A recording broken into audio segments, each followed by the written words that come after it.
ناظرین، دور و دراز سے چل کر لوگ درس حدیث کی محفل میں حاضر ہوتے ہیں یا کسی اور علم دین کی محفل میں خلوص کے ساتھ علم دین حاصل کرنے کی نیت سے حاصل ہوتے ہیں کہ ان کے تعلق سے رسول اللہ صلی اللہ تعالی علیہ وسلم نے کیا ارشاد فرمایا ہے وہ سماعت فرما لیں۔ ترمذی شریف کی حدیث ہے، حدیث نمبر ہے 2647۔ حضرت انس رضی اللہ تعالی عنہ اس حدیث کے راوی ہیں۔ حضور نبی کریم صلی اللہ تعالی علیہ وسلم نے ارشاد فرمایا کہ جو انسان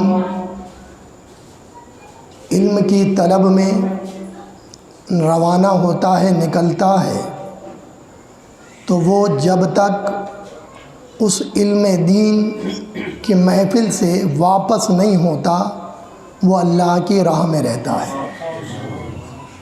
جو بھی انسان علم دین کو حاصل کرنے کے لیے روانہ ہوتا ہے تو جب تک واپسی نہیں کرتا تو وہ اللہ کی راہ میں ہوتا ہے، اور جو اللہ کی راہ میں ہوتے ہیں اللہ تبارک و تعالی ان کے گناہوں کو معاف فرما دیتا ہے، ان کی بخشش فرماتا ہے اور ان کی جائز تمناؤں کو پورا فرماتا ہے، اور اسی دوران موت آ جائے تو اللہ کے فضل و کرم سے وہ ایمان کی موت ہوگی اور اس کا داخلہ جنت میں ہوگا۔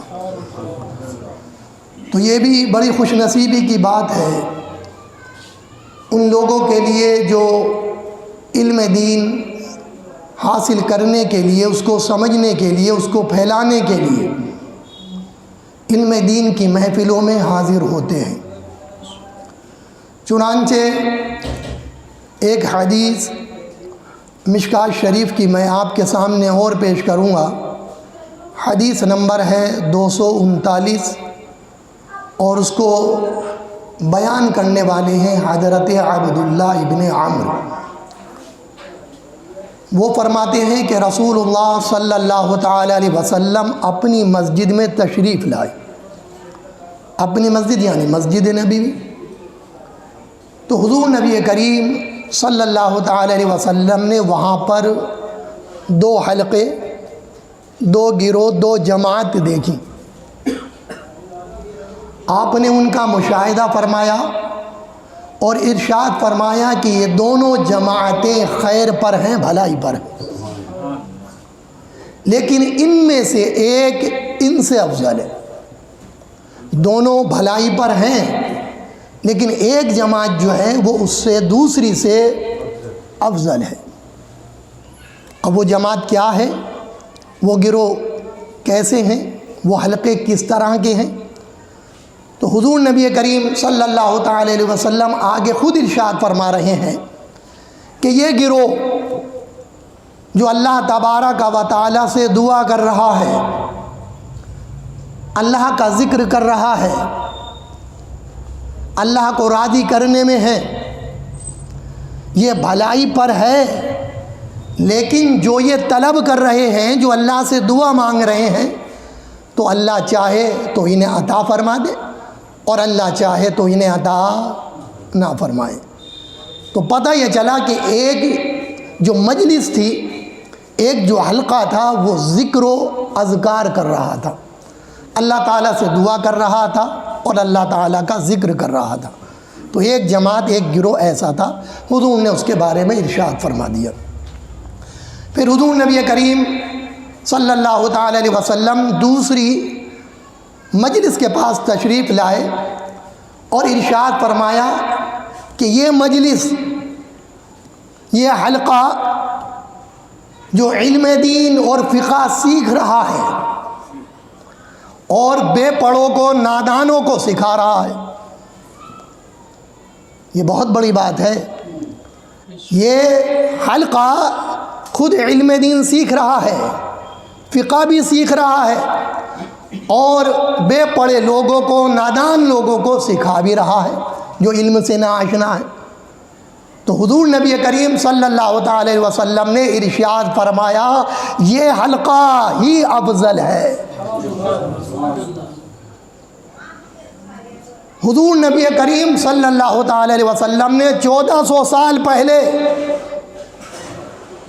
دو حلقوں کے بارے میں ارشاد فرمایا کہ بھلائی پر دونوں ہیں، لیکن افضل علم دین سکھانے والے ہیں اور سیکھنے والے ہیں۔ اور حضور نے ارشاد فرمایا میں معلم بنا کر بھیجا گیا ہوں، میں معلم بنا کر بھیجا گیا ہوں۔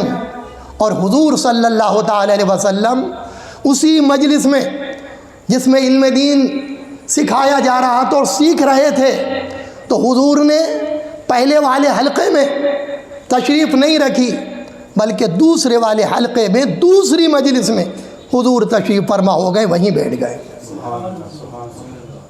بہت بڑا سبق ہے۔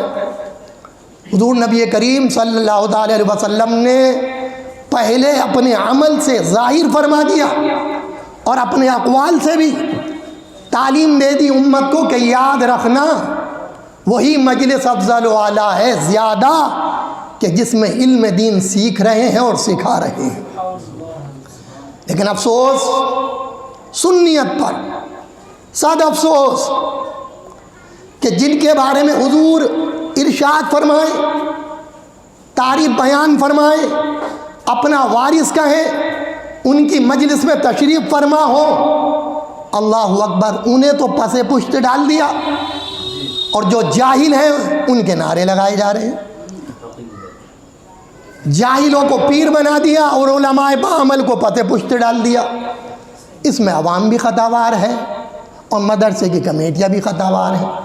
تو جس قوم میں جاہل آگے ہو اور علماء پیچھے ہو تو خود فیصلہ کر لیجئے کہ وہ قوم ترقی نہیں کرے گی، تنزل ہی کرے گی، کیونکہ ترقی علم سے آتی ہے۔